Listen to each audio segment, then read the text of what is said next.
నాకు యాదాద్రి భువనగిరి కలెక్టర్ హనుమంతరావు ఒక్కళ్ళే కనిపిస్తున్నారు. ఆయన ఒక్కళ్ళే. ఇప్పుడు వేరే వాళ్ళు కూడా అంటే నేను చెప్పేది ఏంటంటే అధికారులు ఉన్నారు.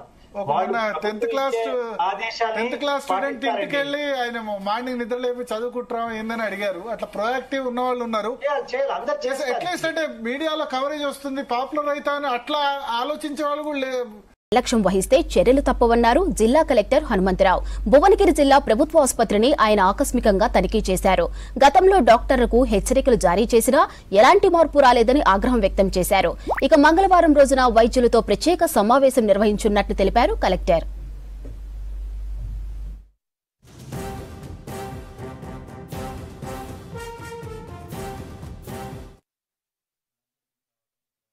హాలిడేస్ వరుసగా రావటం వల్ల ఎమర్జెన్సీ విభాగమైనటువంటి డాక్టర్లు కూడా అత్యధికంగా లీవ్ పెట్టుకోవడం అనేది కొద్దిగా దురదృష్టకర అంశం. సరే, ఏదేమైనప్పటికీ ఆ లీవులు మినహాయిస్తే మిగతా వాళ్ళు కూడా ఒక 2 అనాథరైజ్డ్ ఆబ్సెంట్, అటు లీవు లేదు ఇటు హాజరు కాలేదు, అనధికారిక గైర్హాజరైనారు. కాబట్టి వీళ్ళకి ఇమీడియట్గా ఎక్స్ప్లెనేషన్ కాన్ఫర్ చేసి డిసిప్లినరీ యాక్షన్కి ఆదేశాలు ఇవ్వడం జరుగుతుంది. అదేవిధంగా ఇక్కడ ఉన్నటువంటి అందరు డాక్టర్లు కూడా చాలా పెద్ద డాక్టర్లు, నీలోఫర్ నుంచి, గాంధీ నుంచి, తర్వాత చాలా హైదరాబాద్లో ఉన్నటువంటి ప్రముఖ ప్రభుత్వ వైద్యశాల నుంచి వచ్చిన వాళ్ళు 40 మంది ఉన్నారు. ప్రొఫెసర్స్ కావచ్చు, అసిస్టెంట్ ప్రొఫెసర్స్ కావచ్చు, అసోసియేట్ ప్రొఫెసర్స్ కావచ్చు. వాళ్ళంతా కరెక్ట్గా వైద్యాన్ని అందిస్తే అసలు ఇక్కడ మొత్తం పేదవాళ్ళందరూ కూడా ఇక్కడ కిటకిటలాడి మొత్తం కూడా వైద్యం అందించేటటువంటి పరిస్థితి ఉంటుంది. సరే, ఎక్కడో గ్యాప్ ఉంది. సో ఫెసిలిటీస్ లేకనా, లేకపోతే ఈ యొక్క ప్రభుత్వ హాస్పిటల్ మీద ప్రజలకు ఇంకా నమ్మకం కలగకపోవటమా, లేకపోతే ఇంతమంది ఉన్నారని సరిగ్గా గ్రామ స్థాయిలో ప్రచారం కాకపోవటమా ఏదో కానీ చాలా పేషెంట్స్ యొక్క సంఖ్య చాలా తక్కువ ఉంది. ఎవరైతే పేషెంట్స్ ఉన్నారో వాళ్ళు చాలా హ్యాపీగా ఉన్నారు, ఇక్కడ వైద్యం బాగా చేస్తున్నారు, ఇక్కడ ఫుడ్ బాగుంది అనేటువంటి ఫీడ్బ్యాక్ ఉంది. దాంట్లో లోపం లేదు. కానీ ఉన్నదే అరకొరగా ఉన్నారు. 20 బెడ్లు ఉన్నటువంటి ఒక హాల్లో 2-3 ఉన్నారు. సో ఆ పరిస్థితి ఉంది. తరచుగా ఈ డిస్ట్రిక్ట్ హాస్పిటల్ని ఆకస్మిక సందర్శన చేయడం జరుగుతుంది. మొత్తం కూడా ప్రజలకి నమ్మకం కలిగించే విధంగా జిల్లా కలెక్టర్గా అందరికీ కూడా పేదవాళ్ళకి, మధ్యతరగతి, ఈవెన్ ఉన్నవాళ్ళకు కూడా ప్రైవేట్ హాస్పిటల్స్కి ఎంతో తప్పనిసరి. ఇక్కడ ఏమైనా వస్తువులు లేకపోతే వెళ్ళాలి, కానీ లేకపోతే ఇక్కడ ఉన్న వస్తువుల నుంచి ఉన్నప్పటికీ తర్వాత మందులు ఫ్రీ, ఇక్కడ అన్ని వైద్యం ఫ్రీ, డయాగ్నోసిస్ ఫ్రీ. నిష్ణాతులైనటువంటి డాక్టర్లు, ఎంత నిష్ణాతులు అంటే వీళ్ళంతా సర్జన్స్, ప్రొఫెసర్స్. సో వీళ్ళు నీలోఫర్లో పనిచేసినటువంటి వాళ్ళు, గాంధీలో పనిచేసినటువంటి వాళ్ళు, ఉస్మానియాలో పనిచేసినటువంటి వాళ్ళు, వాళ్ళ పేర్లే చాలా ప్రఖ్యాతిగాంచాయి. కాబట్టి జిల్లా కలెక్టర్గా నా విజ్ఞప్తి, ఎవరైతే ఉన్నారో పేషెంట్స్ మీరు జిల్లా ఆసుపత్రికి రావాలని చెప్పేసి, రూపాయి ఖర్చు లేకుండా మంచి వైద్యాన్ని పొందుతారని చెప్పేసి జిల్లా కలెక్టర్గా తరచుగా. దేశ ఆర్థిక అభివృద్ధి కోసం కృషి చేసిన మాజీ ప్రధాని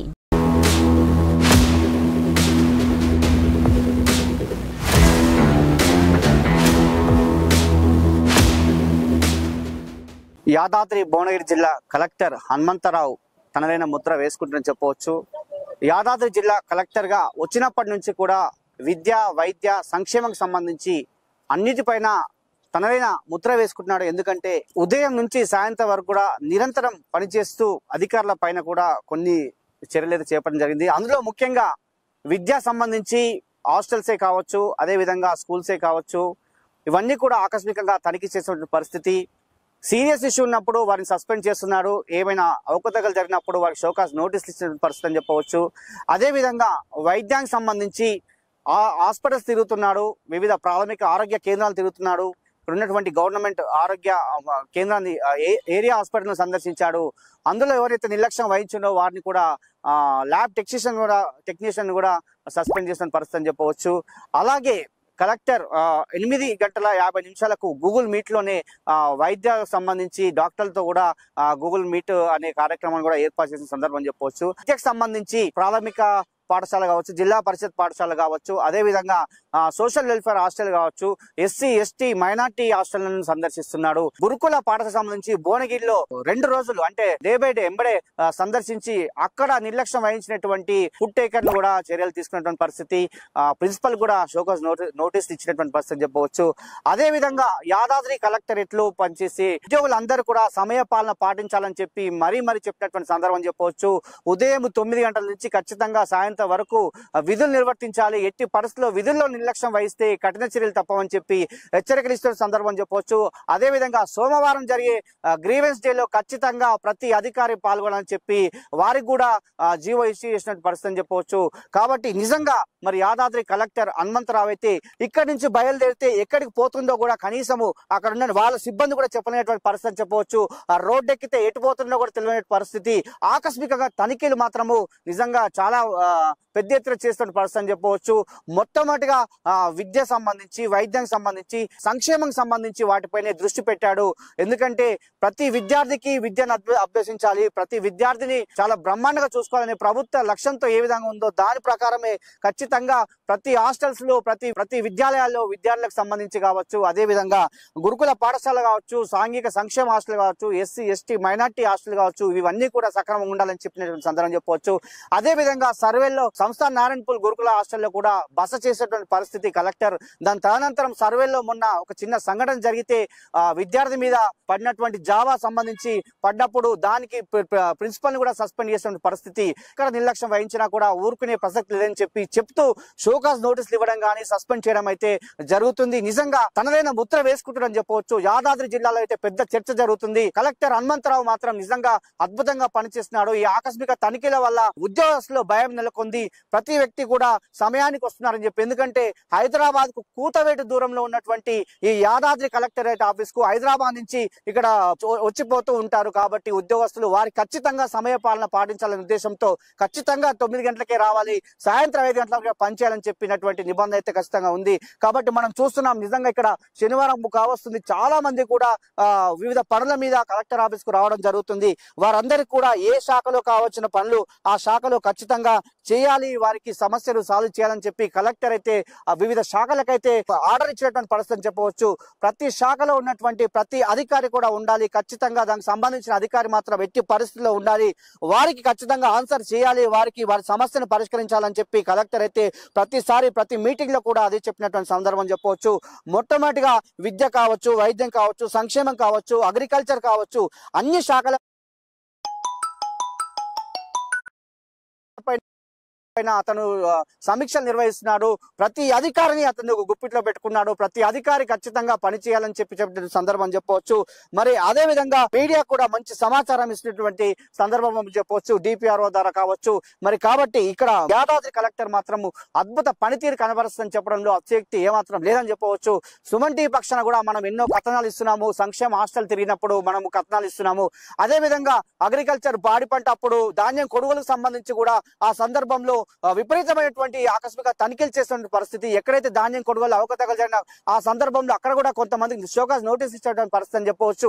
నిజంగా మరి అంటే ఏ శాఖ మీద ఆ శాఖ పైన పట్టు సాధించేటట్టు ప్రతి రివ్యూ మీటింగ్ పెట్టి ఇక్కడ ఉన్నటువంటి యాదాద్రి కలెక్టర్ మాత్రం దూకుడుగా ఉన్నటువంటి సందర్భం అని చెప్పవచ్చు. ప్రతి వ్యక్తి కూడా ఇక్కడికి వచ్చినటువంటి ప్రతి వ్యక్తికి పని జరగాలనే ఉద్దేశంతోనే ఇక్కడ కలెక్టర్ ఆఫీస్ ఉండాలని చెప్పి అతను అన్నటువంటి పరిస్థితి. ఎందుకంటే అతనికి ప్రతి శాఖ పైన అవగాహన ఉంది, ప్రతి శాఖ మీద అతనికి పట్టుందని చెప్పవచ్చు. ప్రతి శాఖను రివ్యూ మీటింగ్ లో అదే అధికారులకు కూడా నిలదీసిన సందర్భం చెప్పవచ్చు. ఎక్కడ కూడా ఎలాంటి ప్రజలకు ఇబ్బంది కలగొద్దనే ఉద్దేశంతో యాదాద్రి కలెక్టర్ ఉన్నటువంటి సందర్భం చెప్పవచ్చు. అదే విధంగా నిజంగా ఆకస్మిక తనిఖీల్లో మాత్రము చాలా భయాందోళనకు గురవుతున్న అధికారులు ఎప్పుడు ఎక్కడికి వస్తారో తెలియనటువంటి పరిస్థితి అని చెప్పవచ్చు. ఇక్కడ వాహనం బయలుదేరితే ఏ విద్యాశాఖకి వెళ్తుండా, లేకుంటే వైద్య సంబంధించి వెళ్తుండా, లేదంటే సంక్షేమం సంబంధించి వెళ్తుండా, ఎక్కడికి వెళ్తుండో అతను డైరెక్ట్ ఆఫీసులు కూడా చెప్పలేనటువంటి పరిస్థితి. సడన్ గా అక్కడ ప్రత్యక్షం అవుతున్నాడు. అప్పుడు మాత్రం ఖచ్చితంగా అక్కడ మాత్రం ఏమన్నా నిర్లక్ష్యం వహిస్తే మాత్రము ఇమీడియట్లీ షోకాజ్ నోటీసులు ఇష్యూ చేస్తున్నాడు. సీరియస్ ఇష్యూ ఉన్నప్పుడు వాటిని సస్పెండ్ చేసిన పరిస్థితి చెప్పవచ్చు. మనం ఎన్నో సంఘటనలు చూసాము. మొన్న కూడా కూతవేడి దూరంలో రాయగిరిలో ఒక పాఠశాలకు వెళ్ళాడు. పాఠశాలలో మధ్యాహ్న భోజనం సంబంధించి అన్ని కూడా సందర్శించాడు. అక్కడ సరిగా లేనటువంటి పరిస్థితుల్లో మాత్రం వారిని కూడా హెచ్చరించిన పరిస్థితి అని చెప్పవచ్చు. ఇలా ఎక్కడ పడితే అక్కడ విద్యాలయాలు కావచ్చు, అదే విధంగా వైద్య పరిస్థితి కావచ్చు, అదే విధంగా సంక్షేమం కావచ్చు, ఇక్కడ పడితే అక్కడికైతే ఆకస్మిక తనిఖీలు చేస్తూ ఒక భయాందోళనకైతే గురి చేసిన పరిస్థితి చెప్పవచ్చు. అలాగే ఒక పశువుల షెడ్ లో 150 కిలోల బాలామృతం దొరికిన సందర్భంలో దానిపైన ఎంక్వైరీ చేసి నలుగురి అంగన్వాడీలను కూడా సస్పెండ్ చేసినటువంటి విషయం అని చెప్పవచ్చు. నిజంగా ఆ విషయంలో మాత్రం చాలా సీరియస్ అయినటువంటి పరిస్థితి అని చెప్పవచ్చు. పిల్లలకు అందాల్సినటువంటి బాలామృతంలో కూడా ఇట్లా అవినీతి చేయడం అయితే చాలా దారుణం అని చెప్పి ఇట్టి పరిస్థితిలో ఊరికి ప్రసక్లేదని చెప్పి అంగన్వాడీ నలుగురిని కూడా సస్పెండ్ చేసిన పరిస్థితి. యాదగిరిగుట్ట, ఇటు యాదగిరిగుట్ట కావచ్చు, ఆలేరు కావచ్చు, అదేవిధంగా రాజపేట మండలంలో 2 గ్రామాలకు సంబంధించి అంగన్వాడీలను కూడా సస్పెండ్ చేసిన పరిస్థితి. ఎట్టి పరిస్థితుల్లో పిల్లలకు అందేటువంటి బాలామృతంలో ఎట్టి పరిస్థితుల్లో కూడా అవినీతి చేస్తే మాత్రం ఊరుకునే ప్రసక్తి లేదు. ఇలాంటి తనిఖీలు ఎన్నో ఉంటాయని చెప్పినటువంటి సందర్భం అని చెప్పొచ్చు. కాబట్టి మరి ప్రతి తనిఖీల్లో కూడా అతను మార్కు కనిపిస్తుంది. ఎందుకంటే ఎక్కడికి పోయినా కూడా ఎక్కడ అవినీతి చేసినా కూడా ఊరుకునే ప్రసక్తి లేదని చెప్పి పదే చెప్పినటువంటి సందర్భం అని చెప్పవచ్చు. కాబట్టి ఎప్పుడు ఎక్కడికి వస్తారని చెప్పి చాలా మంది కూడా అధికారులు నిజంగా ఇప్పుడున్నటువంటి కలెక్టర్ ఇక్కడికి వస్తారని చెప్పి భయపడినటువంటి సందర్భం అయితే కనిపిస్తుంది యాదాద్రి జిల్లాలో. నాతో పాటు అందరూ పనిచేయాలి, ప్రతి ఒక్కరు పనిచేయాలనే దృఢ సంకల్పంతో నేనున్నా కాబట్టి ఖచ్చితంగా అందరూ పనిచేయాలనే ఉద్దేశంతోనే ఇక్కడ యాదాద్రి జిల్లా కలెక్టర్ పనిచేస్తుందని చెప్పి ప్రజలు కూడా చెప్పినటువంటి సందర్భం అని చెప్పవచ్చు. ఇది యాదాద్రి జిల్లా కలెక్టరేట్ లో జరుగుతున్నటువంటి పరిస్థితి. భువనగిరి జిల్లా కలెక్టర్ హనుమంతరావు గుండాల మండలంలోని అనంతారం గ్రామంలో పర్యటించి గర్భిణీ అపర్ణ భర్త కుమ్మరికుంట్ల బాపు ఇంటిని సందర్శించారు. అపర్ణ ఆరోగ్యం ఎలా ఉంది అంటూ ఆరా తీసి న్యూట్రిషన్ కిట్ ని ఆమెకు అందజేశారు. మంచి ఆహారం తీసుకుంటే పుట్టే బిడ్డ కూడా ఆరోగ్యంగా ఉంటుందని తెలిపారు. మార్చి నెలలో డెలివరీ కానున్న 600 మంది గర్భిణుల్లో ఒకే రోజు 300 మంది గర్భిణీలకు వెళ్లి వారి కుటుంబ సభ్యులతో చర్చించి అవగాహన కల్పించారు కలెక్టర్ హనుమంతరావు. యాదాద్రి భువనగిరి జిల్లాలో 600 EDDs expected date of deliveries ఏవైతున్నారో 600 గర్భిణీ స్త్రీలలో 50% అంటే 300 మంది గర్భిణీ స్త్రీలు, అది కూడా హై రిస్క్ ప్రెగ్నెన్సీ గర్భిణీ స్త్రీలకి ఇండ్లకి వెళ్లేటటువంటి కార్యక్రమాన్ని పెట్టుకున్నాం. అది కలెక్టర్ నుంచి మొదలుకొని అడిషనల్ కలెక్టర్స్, అదేవిధంగా ఆర్డీఓస్, తహసీల్దార్స్, ఎంపీడీఓస్, ముఖ్యంగా తాము మొత్తం కూడా ప్రజల యొక్క ఆరోగ్యానికి అదేవిధంగా వారికి సేవకి అంకితమైనటువంటి వైద్య బృందం, అదేవిధంగా డిఎంఎన్హెచ్ఓ గారు, డిసిహెచ్ఎస్ గారు, డిస్ట్రిక్ట్ హాస్పిటల్ స్టాఫ్, వీళ్ళందరూ కూడా మొత్తం గర్భిణీ స్త్రీల ఇంటి బాట పట్టారు. ఒకే కాలంలో ఈరోజు అందరం కూడా ఈ గర్భిణీ స్త్రీల ఇళ్ల వద్ద ఉన్నాం. కారణం మొత్తం చూస్తుంటే ప్రభుత్వ ఆసుపత్రుల్లో క్రమేపీ ఈ యొక్క డెలివరీస్ తగ్గిపోతున్నాయి. నెంబర్ 2, నార్మల్ డెలివరీ సాధారణ ప్రసవాలు కూడా తగ్గిపోతున్నాయి, సిజేరియన్స్ పెరుగుతున్నాయి. సో అది అకారణంగా సిజేరియన్స్ అవుతున్నట్టు కూడా దృష్టికి వచ్చినట్టు పరిస్థితి ఉంది. ఎందుకంటే మొదటిది నార్మల్ డెలివరీ అయితే 100%, రెండో డెలివరీ 80% నార్మల్ డెలివరీ కావాలి. కానీ ఆ కేసెస్ లో కూడా సిజేరియన్ ఉండటం, సో ఇవన్నీ కూడా కొద్దిగా ఆందోళన కలిగించేటువంటి విషయాలు. సిజేరియన్ ఆపరేషన్ వల్ల తల్లి బిడ్డల యొక్క ఆరోగ్యం ఫ్యూచర్ లో కూడా ఇబ్బందికరంగా ఉండటం, ఇవన్నీ కూడా నష్టం కలిగించేటువంటి కార్యక్రమాలు. అదేవిధంగా ఈ ప్రభుత్వ ఆసుపత్రిలో రూపాయి ఖర్చు లేకుండా అంబులెన్స్ ద్వారా ఎమర్జెన్సీ ఉంటే తీసుకెళ్లి మొత్తం కూడా కాన్పు అయ్యేంత వరకు కూడా బాగా చూసుకుంటూ, ప్రేమగా చూసుకుంటూ, సొంత తల్లిదండ్రుల్లాగా వాళ్ళని కాపాడుకుంటున్నటువంటి వైద్య బృందం. తర్వాత అదేవిధంగా కావాల్సినటువంటి మందులు ఇచ్చి, అదేవిధంగా కాన్పు చేసి, అదేవిధంగా పుట్టినటువంటి పాపకు బిడ్డకి సంబంధించినటువంటి వ్యాక్సిన్స్ గానీ అన్ని ఇచ్చేసి, నెలకి 3 నెలలకు సరిపడినటువంటి మందులు ఇచ్చేసి మళ్ళీ పుణ్యపురుషులే వేరయ్యా అన్నట్టు కలెక్టర్లందు యాదాద్రి జిల్లా కలెక్టరే వేరయ్యా అనొచ్చేమో అనిపిస్తుందో వల్ల. ఎందుకంటారా, జిల్లాల విద్యా వైద్య రంగాల మీద జనాలకు నమ్మకం కలిగించేందుకు మస్తు దండలాడుతుండు సారు. కలెక్టర్ అంటే ఒట్టిగా ఆఫీస్లో ఏసీఆర్లో కూర్చొని ఆర్డర్లేసుడు కాదు, జనాల దగ్గరికి పోయి అసలు కథ ఏందో అరుచుకోవాలి అని మస్తు దండలాట చూపిస్తున్నాడు సారు. అవు కదా, యాదాద్రి భువనగిరి జిల్లా కలెక్టర్ హనుమంతరావు సారు సంథింగ్ డిఫరెంటే ఉన్నాడు. అందరసంటి కలెక్టర్ కాదేమో అనిపిస్తుంది ఈ నడుమ సారు పరిపాలన తీరు చూస్తుంటే. చెప్పక చేయక సడన్ గా పోయి హాస్టళ్ళు, ఈ స్కూళ్ళల్లో తనిఖీలు చేస్తుండు. పిల్లగాళ్ళకి పెట్టే తిండి, వండిన వంటలు ఎట్లున్నాయో అరుచుకుంటుండు. ఇక చదువులు ఎట్లా చెప్తున్నారో చూస్తుండు.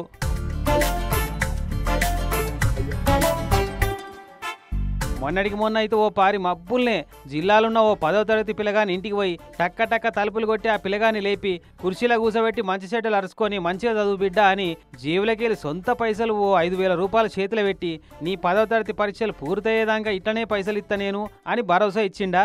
ఇక నిన్నటికి నిన్నేమో గుండాల మండలం అనంతారంలా నిండు కడుపుతోనున్న ఈ అపర్ణోళ్ళ ఇంటికి పోయి పక్కకు కూసబెట్టుకొని మంచి చెడ్డలు అరుచుకుంటూ ఇట్లా.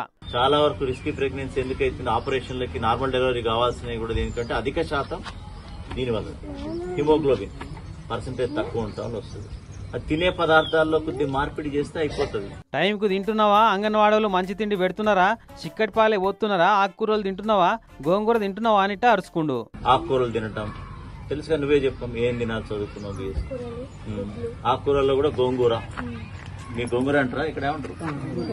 గోంగూర అంటారు. ఇక మీ ఇంటాయన ఏం చేస్తున్నాడు, మీ అత్త కూడా కొలువు చేస్తుందా అని అడిగిండు. ఇదివరకైనా 2 కానుపులు సర్కారు దవాఖాననే అయినాయట. మరి సర్కారు దవాఖాన గురించి జనాలు ఏమనుకుంటున్నారో అని తెలుసుకుందాం అనుకుంటో ఏమో, ఎట్లా అనిపించింది అని అడిగిండు. ప్రైవేట్ హాస్పిటల్ కింద పోతురమ్మా, మన గవర్నమెంట్ హాస్పిటల్ ఇన్ని సౌకర్యాలు అన్ని ఉన్నాయి కదా, గవర్నమెంట్ లో మంచిగా చూస్తున్నారు కూడా కదా. ఎక్కడ? గవర్నమెంట్ లోనే బాగుంది. మరి నీ ద్వారా అందరూ తెలవాలి అది. ఎందుకంటే మన గవర్నమెంట్ హాస్పిటల్, డిస్ట్రిక్ట్ హాస్పిటల్ కావచ్చు, లేకపోతే ఏరియా హాస్పిటల్ కావచ్చు, సిఎస్సిలో కావచ్చు, మంచి ఫెసిలిటీస్ ఉన్నప్పటికీ ప్రైవేట్ ఆసుపత్రులు పోవటం వల్ల వాళ్ళకి 2 రకాలుగా ఆర్థికంగా నష్టమే, మరి అన్ని రకాలుగా ఇబ్బంది. ఇక నీకేం ఫికర్ లేదు, మంచి తిండి తిను, సర్కారు దవాఖానలో డెలివరీ చేసుకో అని ధైర్యం ఇచ్చి ఎంట పట్టుకొచ్చిన డ్రై ఫ్రూట్ల న్యూట్రిషన్ కిట్ను అందజేసిండు. మా లక్ష్యం ఈ 300 మందిని కూడా ఆ రోజు విడిచి రోజైనా సరే కాంటాక్ట్ లో ఉంటాం. ఏ అధికారి ఒకళ్ళు దత్తత తీసుకున్నట్టు ఈ రోజు. ఇక ఇట్లా మార్చి నెలలో డెలివరీ ఉన్న వాళ్ళందరి పానం ఎట్లుంది, ఏం కథ అనేది రోజు అరుచుకుంటారట. నేను మా అధికారులు కూడా ఎప్పటికప్పుడు అరుచుకుంటామని మాటిచ్చిండు ఇట్లా. కానీ ఏ మాట కామాట కలెక్టర్ హనుమంతరావు సార్ అడ్మినిస్ట్రేషన్ తీరే వేరుందిగా. తేడాలు వస్తే చెండశాసనం లెక్క వార్నింగ్లు ఇస్తుండు. ఇగో ఈసొంటోళ్ళ తన సాఫ్ట్ కార్నర్ చూపెట్టుకుంటా మాట్లాడుతుండు. గర్భిణీ స్త్రీలు ఎవరైతే ఉన్నారో వారు, వారి కుటుంబ సభ్యులు మీరు ఎట్టి పరిస్థితుల్లో ప్రభుత్వ ఆసుపత్రికి తరలిరండి. తుర్కపల్లి మండలాల్లో పర్యటించారు కలెక్టర్ హనుమంతరావు. బొమ్మల రామారం మండలంలోని యావాపూర్ తండావాసుల సమస్యలను అడిగి తెలుసుకున్నారు. గ్రామంలో ఉన్న సమస్యలను వెంటనే పరిష్కరించాలని సంబంధిత అధికారులను ఆదేశించారు. ఆ తర్వాత తుర్కపల్లి మండలం మాదాపూర్ గ్రామంలో ప్రభుత్వ పాఠశాల, అంగన్వాడీ సెంటర్లను విజిట్ చేశారు. విద్యార్థులకు నాణ్యమైన ఆహారం అందించాలని సిబ్బందికి సూచించారు.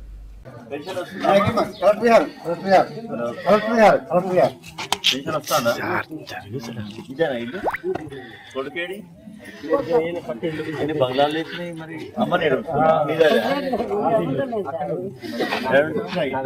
అది మీ అన్నదమ్ములా? అంటే ఎవరితో ఎవరు ఉంటారు? నువ్వు ఉంటావా? నువ్వెందుకు బంగ్లా కట్టా? అమ్మని దీంట్లో నీకు ఏంటో ఇష్టమా? కొడుకు ఉండవు అన్నాడా?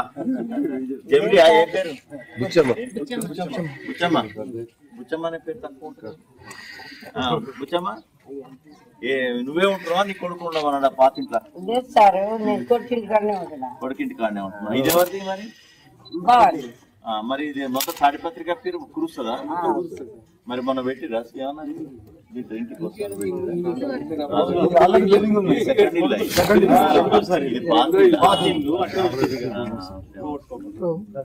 నీకు విషయం వస్తుందమ్మా? ఉన్నాడు ఆయన? నువ్వు కూడా ఏం చేస్తావు? వ్యవసాయం చేస్తావా? పోతావా? నువ్వు ఉన్నదంతా ఏం చేస్తావు? ఉన్నప్పుడంతా కూడా పొలాన్ని పోయినావా? ఏం చేసి మొత్తం వ్యవసాయం? ఆకుకూరలు అమ్మడానికి పోతావు? ఇప్పుడు కూడా పోతావా అమ్మటానికి? ఎప్పుడన్నా వస్తారా? ఆరోగ్యం బానే ఉందా? గట్టిగానే ఉన్నావు కదా? ఎంత వయసు ఎంత? ఆధార్ ప్రకారం 80 ఉంటుంది. జొన్న రొట్టెనా? సీక్రెట్ అదే కదా జొన్న రొట్టె.